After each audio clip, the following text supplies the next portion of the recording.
Tēnā koutou katoa. Greetings from New Zealand, down the bottom of the world, between Antarctica and Australia.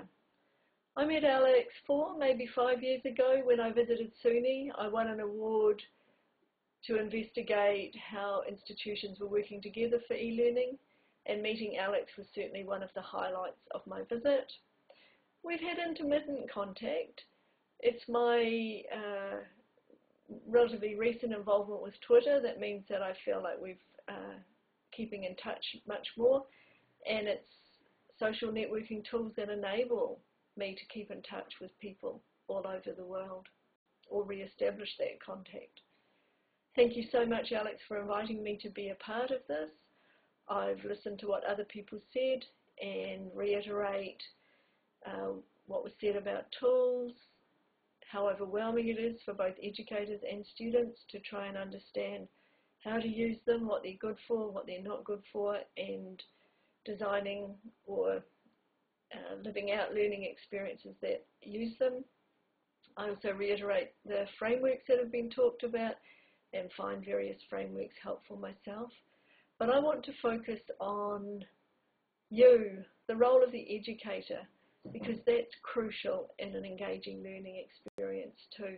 And I think there's two aspects.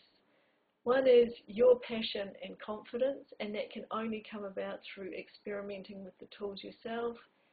And the second one is your invaluable and not to be underestimated role in supporting and providing a safe environment. And I know for myself, I've recently started using Twitter quite seriously, probably about 2 months ago. I've tried a couple of times, but a friend recommending TweetDeck is what made the difference for me.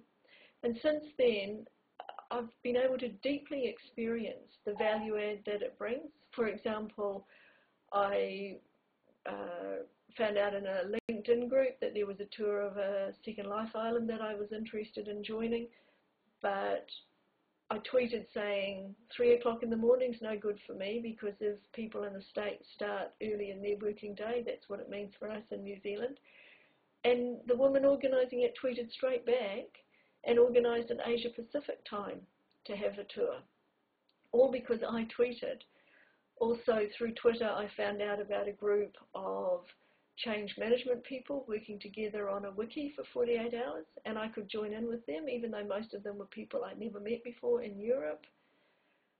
I have come across so many interesting links that I actually can't keep up. Right now I have 70 tabs open in my browser. Now that's one of the challenges that I'm still working through, is how do I fit it in and how do I deal with all the overwhelming, interesting information that's out there? And for me, one strategy is to say, well, if I just read one thing, I'm better off than if I hadn't started this.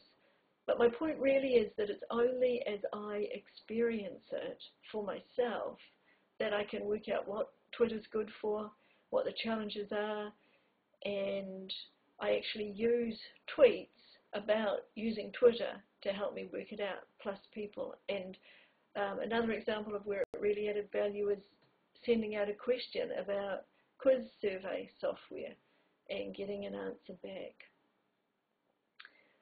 So the first message is just give it a go, because that's how you learn about these tools, and I think that's what you're doing in this course. The second thing is not to underestimate the value of your support.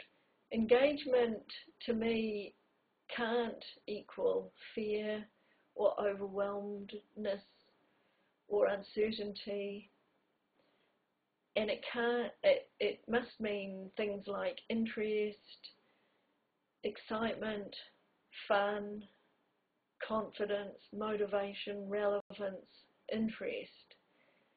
And to me, your role is crucial in moving students from the first set of feelings to the second set of feelings so that they can genuinely engage in the learning journey you've designed. I'm involved at the moment managing a project looking at the use of Second Life with adult learners, and we're partway through a pilot of midwifery students who are mainly studying by distance, and we thought that we had given them so much quality text and images helping them understand, and videos helping them understand what they were to do, why it was valuable for their learning. But what we found is that they really want a real life person, in this case a virtual person, in there holding their virtual hand, helping them overcome their fear and uncertainty about what to do, and then they can engage with the learning. So I hope that you continue to grow and learn, and don't forget how important you are in this whole process of engaging learners. Thank you so much for letting me be part of this. Kia ora koutou.